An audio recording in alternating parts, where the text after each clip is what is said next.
El contenido del siguiente programa es responsabilidad de sus realizadores.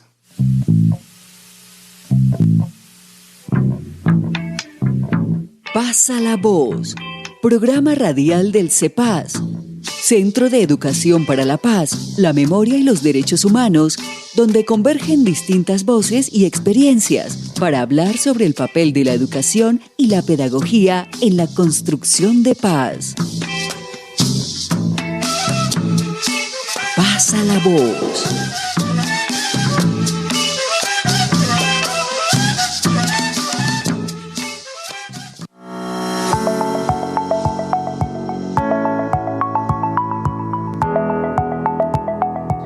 Bienvenidos una vez más a este programa Pasa la Voz. Les habla Andrés Fonseca, profesor acá de la Universidad Pedagógica y integrante del CEPAS, Centro de Educación para la Paz, la Memoria y los Derechos Humanos. Estamos muy contentos de seguir conversando sobre diferentes temas que tienen que ver con la paz, la memoria y trayendo diferentes invitados a la conversación. Hoy vamos a estar conversando con José Manuel González Cruz, quien es profesor titular de la Maestría en Educación y la licenciatura en Educación Comunitaria de la Universidad Pedagógica. Bienvenido, José Manuel, a conversar aquí un rato en Pasa la Voz. Hola, Andrés, muy buenos días y muy buenos días a los radioescuchas. Muchas gracias por tu invitación y aquí pendientes y presentes. Gracias, José Manuel. Ayer estuvimos en un espacio liderado por el CEPAS, la Cátedra del Colectivo 82, donde se hizo un homenaje a la memoria y unos murales acá en la universidad. Y también hubo paralelamente un espacio muy interesante de la Cátedra Alfredo Molano. Si nos quisieras contar algo de esos dos espacios antes de entrar a hablar sobre Educación para la Paz, que va a ser el tema con el que quiero profundizar contigo. Claro que sí, Andrés. Pues, y está muy en relación con nuestro tema con el que me invitas, y es que ayer se hizo el segundo foro que está haciendo la Cátedra Alfredo Molano Bravo de la UPN con el Centro Nacional de Memoria Histórica. Entonces este era el segundo foro, el primer foro lo hicieron el año pasado, y este tenía que ver como los orígenes del conflicto en Colombia, y ya por título Un pasado que nos habla. En ese sentido, pues se invitaron a tres grandes personajes, historiadores que abordan el tema, una historiadora, Fernanda Espinosa, el profesor Medófilo Medina y el profesor Adolfo Teorstura, del cual no pude estar. Y allí se abordó cuáles fueron los orígenes del conflicto y por qué, digamos, hay una periodización problemática en Colombia, y es que se habla de que el conflicto armado en Colombia tiene el origen desde el año 58. Ese fue el punto del debate y de la conversación, poniéndolo en tensión y poniéndolo como que hay una mirada mucho más amplia, otros tienen otras perspectivas más cortas, pero que no podría ser definido como un conflicto en ese momento, en ese año. Eso podría decirte, Andrés. Y lo otro fue lo de la Cátedra Colectivo 82, que si no me equivoco, tú también vas a estar participando en ella, ¿no? ¿Me podrías contar algo de eso? Sí, Andrés, mira, la Cátedra Colectivo 82 es una cátedra que tiene que ver con la memoria y con una memoria colectiva y un pasado colectivo, y está muy en relación, en parte, con un seminario que yo tengo en la Pedagógica, que es de historia del movimiento estudiantil, que es a todo público, a todos los estudiantes de la UPN, y allí nosotros abordamos un capítulo, una parte que es el fenómeno triste del colectivo 82. Esta cátedra, que se ha construido desde el CEPAS y desde creo que Educación Infantil, tiene una conexión con la misma cátedra del colectivo 82 de la Universidad Nacional, y es una situación dolorosa de la memoria colectiva en nuestro país. En el año 82, en una tensión de narcotráfico y una oficialización o un giro del paramilitarismo hacia el paramilitarismo, o sea, la acción privada de violencia por parte del Estado se desplazó de lo oficial a lo privado, y cometieron una serie de asesinatos unidos con con el narcotráfico, donde asesinaron 11 estudiantes y 2 trabajadores en el año 82. Eso comenzó desde el 5 de marzo y más o menos terminó como en octubre, septiembre-octubre de ese año, donde desaparecieron a todas estas personas, a todos estos jóvenes, 11 estudiantes de la Universidad Nacional y 2 de la Universidad Distrital. Entonces hacemos un ejercicio de conmemoración con la cátedra y en la próxima semana pues yo estaré interviniendo allí, lo que tú estabas preguntándome. Estaré presentando 3 casos emblemáticos de Latinoamérica, que es el caso de la masacre estudiantil en 1968 en Tlatelolco, en el centro, en el DF, en México, y el segundo momento es el movimiento estudiantil del año 1971, que fue el paro nacional más grande y universitario que ha vivido Colombia. Y finalmente terminaré con otra efeméride, otro momento histórico, que es una desaparición de 43 estudiantes en una región de México, del sur de México, Ayotzinapa. Entonces, eso es mi intervención la próxima semana en esta gran cátedra, donde estamos haciendo un ejercicio de memoria, y ayer pues precisamente entregó un grupo de estudiantes que son artistas dentro de la universidad y en compañía de unos profesores, un mural. Claro. Hoy en día los murales hablan mucho, ¿no? Como lo sabes, Andrés. Y entonces ese mural es una conmemoración de las imágenes del colectivo 82. Bueno, gracias, José Manuel. Me gustaría entonces que empezáramos a hablar un poco para el tema que nos trae hoy, que es la educación para la paz. Me gustaría que nos ayudaras a hacer un breve contexto de esa noción, dónde surge, y bueno, me encantaría. Bienvenido. Gracias, Andrés. Bueno, mira, cuando nosotros hablamos de educación para la paz, y digamos que está en mucha relación y como en un tema muy presente de los colombianos y las colombianas en este momento, pues quiero comentarte y conversar contigo. Como lo sabes, la educación para la paz no se origina en Colombia, ni tampoco se origina en el contexto de hace 10 años, 20 años, no.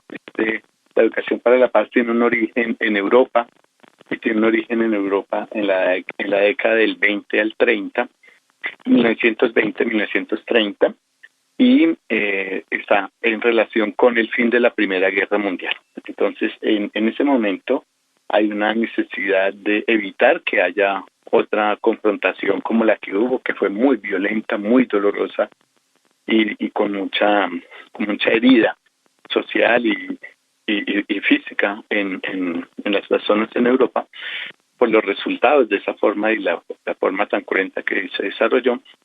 Comienza a pensarse en una perspectiva de una educación para la paz, es decir, para que no haya la guerra, para evitar la guerra. Y en ese contexto, pues también había en boga un modelo de educación que es la escuela nueva, el modelo de escuela nueva, y allí también había, para la década del 20 al 30, hay un descubrimiento histórico que es la parte interna de nuestras formas de pensar y de sentir, que tiene que ver con los imaginarios y con lo psicológico.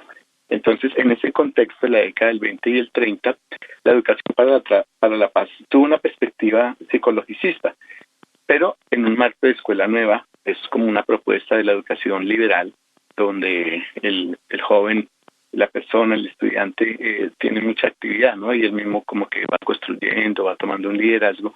En ese sentido comienza a hablarse de la educación para la paz. Sin embargo, Andrés, hay otro momento histórico, y es precisamente el Holocausto y la Segunda Guerra Mundial, donde no se pudo evitar la guerra, y la educación para la paz tuvo una reconfiguración. Y en esa reconfiguración, después de la Segunda Guerra Mundial, es donde yo quiero enfatizar, digamos, como la perspectiva para la educación para la paz en Colombia, Andrés, porque después de la Segunda Guerra Mundial comienza nuevamente a crearse pues la OEA, las Naciones Unidas y demás, y ellos tienen todo un fundamento de educación para la paz, pero va a tener un cambio con respecto al de la Primera Guerra Mundial, y esta va a ir cogiendo un cariz o una perspectiva comunista. Es en el contexto de la Guerra Fría, de los dos bloques enfrentados y en una lucha ideológica muy fuerte. Entonces va a coger un sentido muy específico sobre el anticomunismo, ¿no? La antisubversión. Y allí, pues, la educación para la paz comienza a ser no solamente establecida, sino casi que obligada. Es una imposición que comienza a crearse desde las oficinas de la Organización de Naciones Unidas y especialmente la oficina de la UNESCO. Entonces allí el propósito era, pues, nuevamente evitar la guerra, que hubiera como unos elementos de convivencia muy fuertes y trabajar en función de la paz, pero la paz era la ausencia de guerras. Digamos que en ese contexto puedo comentarte que es donde comienza a originarse la educación para la paz en el mundo, Andrés. Gracias por ese recuento, de ver esa primera inclinación a hablar de la educación para la paz desde un enfoque más psicologicista y ya, como tú bien lo mencionabas, una estrategia de educación para la paz centrada en la ausencia de la guerra, lo que llaman la paz negativa, y muy ligada a lo que llaman la contrainsurgencia. Me gustaría que profundizáramos un poco más sobre eso que estás hablando, cómo esas implicaciones que tiene ese concepto, porque como que son como acontecimientos también que ha habido en la historia los que han llevado en ciertos momentos a hablar con mayor énfasis sobre la educación para la paz. Hablemos un poco de esos sesgos que tiene esa educación para la paz y las implicaciones para nuestro país. También me gustaría hablar también contigo de esos acuerdos de paz que ha vivido Colombia. ¿Qué tipo de nociones de educación para la paz han venido surgiendo? Si es que se podría hacer esa historiografía de ese concepto. Sí, por supuesto. Que me parece que ya es un tercer momento, ¿no? El que tiene que ver ahora, digamos, a finales de la década del siglo XX, y estas 2 décadas y media que estamos llevando de este siglo XXI. Sin embargo, con respecto a tu pregunta específicamente, sí, por supuesto que la educación para la paz que comienza a desarrollarse desde las Naciones Unidas y de la UNESCO tenía que, digamos, partía de la idea de esa paz negativa, pero también de una estabilización del sistema de países. Es decir, ahí se estaba configurando un orden y tenía que ver con ese orden el orden del enfrentamiento contra el comunismo. Y entonces, digamos que al final de la Segunda Guerra Mundial, al comienzo, ¿no? La idea era, en parte, detener o frenar el fascismo en Europa, el nazismo y ese fascismo que generó el Holocausto.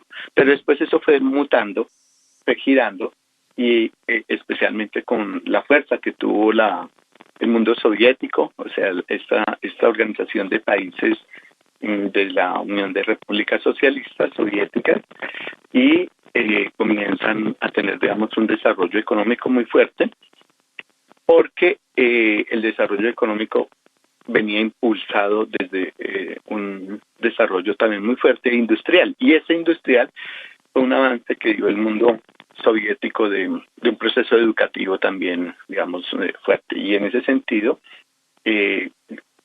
para los norteamericanos y los europeos veían una amenaza en ese crecimiento del mundo soviético, y también por el contenido socialista y hoy comunista de su fundamentación revolucionaria. Así que el temor también de un ataque nuclear y la guerra armamentista que se crea comienza a configurar esa idea de guerra fría, y en esa idea de guerra fría o de una guerra de menor intensidad se comienza a enfocar la idea de luchar contra el comunismo, ¿sí? Y también, por otro lado, otro contenido muy fuerte de esta configuración política tenía que ver con mantener un mundo libre, ¿no? O sea, el concepto de libertad va a ser allí muy fuerte, y esa libertad da desde un modelo de democracia. Y la democracia norteamericana y europea. Y se plantea, Andrés, la idea también en ese momento va a surgir con mucha fuerza la idea de primer mundo, segundo mundo y tercer mundo. Y ahí también comienza a aparecer como unas tendencias sobre qué tipo de educación debía tener estos tipos de mundo, ¿no? Entonces, en ese sentido, esa Guerra Fría, digamos que tiene toda una estructuración de evitar el comunismo y también, más que evitar, acabarlo. Esto tiene que ver también, ya estoy dando un salto hacia 1968, Andrés, y digamos que es otro momento de este segundo ciclo, y es que tiene que ver con el tema de la Guerra Fría. Hay un giro con la una revolución cultural que se da en China, al interior de China, que es también una China comunista y que ya comienza a tener incidencia en el mundo comercial, político, y tiene que ver, ya no era solamente el comunismo de los rusos, sino ahora el comunismo de la China. Esto genera también otros giros, otra recomposición de la educación para la paz y de la política que se estaba generando en ese momento, y tenía que ver en que esa educación para la paz no solamente tenía que ser, digamos, de manera tan democrática. Quiero referirme, digamos, en una forma, como te dijera, en América Latina, con tu pregunta, tiene que ver en cómo comienza a implementarse ya medidas para evitar el comunismo, la llegada del comunismo. Y el año 68 también es un año de quiebre por el cambio cultural, como lo sabes, el cambio de los jóvenes, la aparición de la idea de joven y demás. Entonces aquí hay un giro hacia la contención del comunismo. Ya está la revolución cubana aquí en América Latina, y en el 68 este punto de inflexión hace que se comience a girar hacia dictaduras, ¿no? Dictaduras militares ya mucho más especializadas, aunque hay unas que vienen desde el 50, como en Brasil y en Uruguay y Paraguay. Aquí ya comienza a tomar un cariz violento, muy agresivo. Entonces a mí me parece que este es otro momento, Andrés, de confrontación. No sé si quieres que siga derecho o intervienes acá. Me parece que está bueno el contexto y vamos a seguir hablando en unos segundos más sobre ya como unas perspectivas sobre la educación y la pedagogía, pero ya volvemos.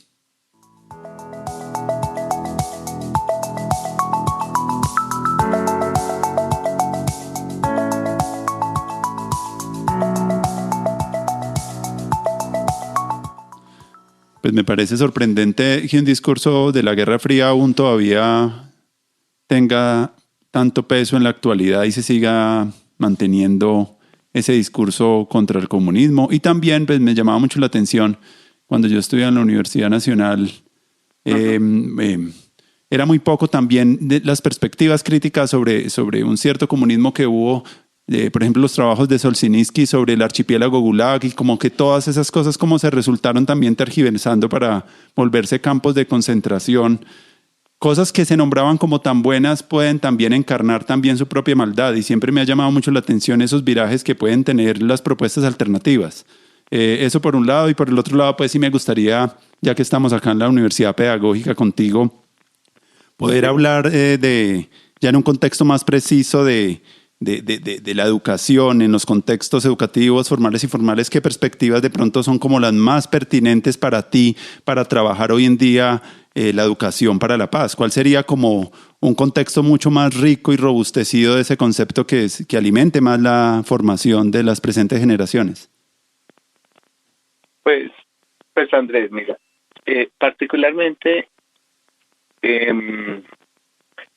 yo como soy historiador y hemos trabajado el tema de la historia precisamente también desde una mirada allí, desde la Universidad Nacional. Yo también soy egresado de allí. A mí me parece que en el tema de la pertinencia tendría que ver en el pasado, y la forma como se comprende el pasado y se ha narrado el pasado, precisamente, porque nuestra educación, digamos, en el sentido mucho más específico, así como ya lo estamos llevando a un plano más específico, más particular, tiene que ver en que la narrativa de la historia es una narrativa de una cátedra armada, o es una cátedra que permite la venganza, permite incidir nuevamente en el conflicto. No hay una forma de cerrar verdaderamente, o no ha habido todavía, no se ha implementado. Por supuesto que sí la hay, pero no se ha implementado esas medidas, porque digamos que en lo que ya te voy aquí a enumerar, digamos, de la década del 80 hacia acá, la educación para la paz en América Latina y en Colombia toma ya un contenido, digamos, en las dictaduras del Cono Sur, un contenido mucho más fuerte y beligerante, antisubversivo o antimovimiento social. Tiene que ver con que en Colombia han aparecido movimientos insurgentes, armados, y estos movimientos comienzan a plantear la necesidad de una nueva Colombia, una nueva visión del mundo. Es decir, ahí se están generando también unas formas educativas y narrativas de la historia de Colombia. Y allí comienza a aparecer entonces con mucha fuerza discursos mucho más agresivos, por ejemplo, con las insurgencias, también la negación a comunidades indígenas o la forma en cómo son vistos las comunidades negras. Es decir, la educación para la paz no ha fundamentado un sentido de convivencia usando el pasado, sino siempre es una convivencia hacia el futuro, como que el problema es un problema individual de las personas, que debemos resolverlo simplemente en una convivencia, en mantener una posibilidad de estar ahí, pero no de trascender o de procesos colectivos. Y eso tiene que ver, Andrés, en que, digamos, desde la perspectiva de la historia, en este siglo XXI, y digamos que un poquito antes, la Constitución del 91, la Ley General de Educación, allí hay unos intentos de educación para la paz y una modificación precisamente porque la Constitución del 91 fue un proyecto colectivo, y allí pues FECODE y muchos intelectuales de la educación lograron incidir en hacer unas aperturas. Sin embargo, en la década de finales del 90 al 2010 hay una contrarreforma educativa muy fuerte. Esta contrarreforma educativa de los gobiernos de Pastrana y de Álvaro Uribe, los dos gobiernos, allí comienza a implementarse unos estándares, primero unos lineamientos que me parece que iban en un avance, y luego unos estándares que niegan toda la posibilidad del pensamiento histórico, de convivencia, de las ciencias políticas. Y finalmente, en esta segunda década del siglo XXI, han aparecido 3 políticas de la memoria, Andrés, como ya las hemos conversado en otro momento, que tiene que ver con la ley de víctimas y restitución de tierras. Ahí hay un contenido educativo y hay una concepción de víctima. Luego vamos a ver la Cátedra de la Paz en el año 2014. Y finalmente, la última política de la memoria es la ley de enseñanza obligatoria de la historia, que tampoco pues se ha implementado, lo mismo que la Cátedra de la Paz, es más como una perspectiva también muy psicologicista de comportamiento individual y de resolver simplemente conflictos ahí en la situación, en el momento, pero no con una trascendencia mucho más amplia de un ciudadano ético, memorial, crítico y que logra manejar el espacio y comprender la comunidad y poder proyectarla. Pero me parece que estas políticas de la memoria, estas 3 que menciono en la ley de víctimas, la víctima es un sujeto individual, despolitizado, no colectivo, no se le reconoce su pasado histórico, político. En la Cátedra de la Paz, la Cátedra de la Paz es todo sobre el comportamiento humano que debe tener en el futuro de convivencia y muy poco del reconocimiento de lo que ha ocurrido, de cómo ha ocurrido y las garantías de no repetición, que eso no se vinculan. Otro elemento que me parece y que tiene que ver con la enseñanza de la historia es que no se incluye el tema de la memoria, no se ha incluido tampoco de manera, digamos, decidida el tema de las comunidades indígenas, comunidades negras, su aporte histórico, político a la educación para la paz y las perspectivas de que la memoria de las víctimas de la posterior a la Segunda Guerra Mundial, de lo que llamó la violencia en Colombia, eso no se ha tenido un reconocimiento de las masacres que se comienzan a desarrollar desde la década de los 80 y especialmente en esta década del 2010 al 2002 al 2010, donde la cantidad de violencia que vivió el país pues ha sido muy, muy marcada, y esto no se incluye, no entra en un relato histórico, fundacional, precisamente lo que hablábamos al comienzo, Andrés, del debate ayer, del foro sobre los orígenes del conflicto en Colombia. Esto todavía sigue en tensión y esto debería abordarlo la educación en general. Eso te podría decir. Gracias, José Manuel. Ya casi vamos ya haciendo el cierre de esta conversación en Pasa la Voz. De pronto, una última cosita que quieras tú redondear o decirle de pronto a los jóvenes que están interesados sobre estos temas, ¿qué les dirías tú ya como colofón de esta conversación? Gracias, Andrés. Interesante y muy necesaria esa última solicitud. La Universidad Pedagógica, la Universidad Nacional y también la Universidad Distrital hemos creado como espacios de educación para la paz.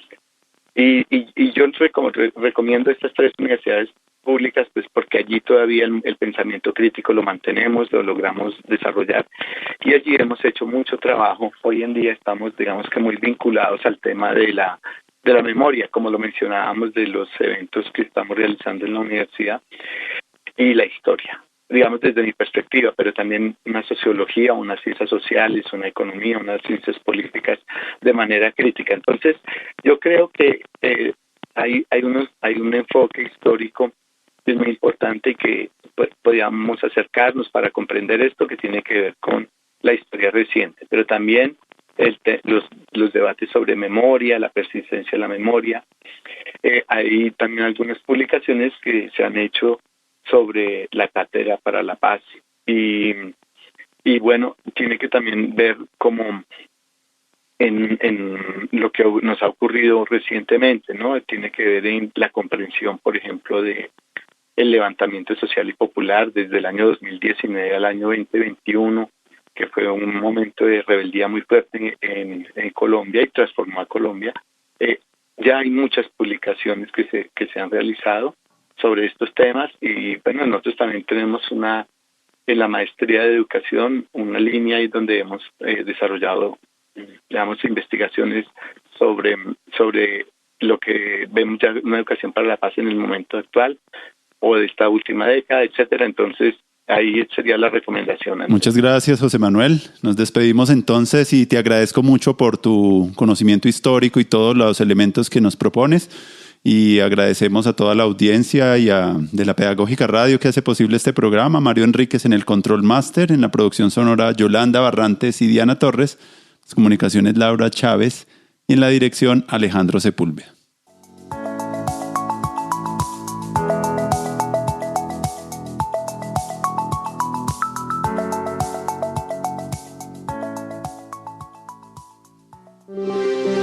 Quédate con las voces y los sonidos que enseñan de la Pedagógica Radio.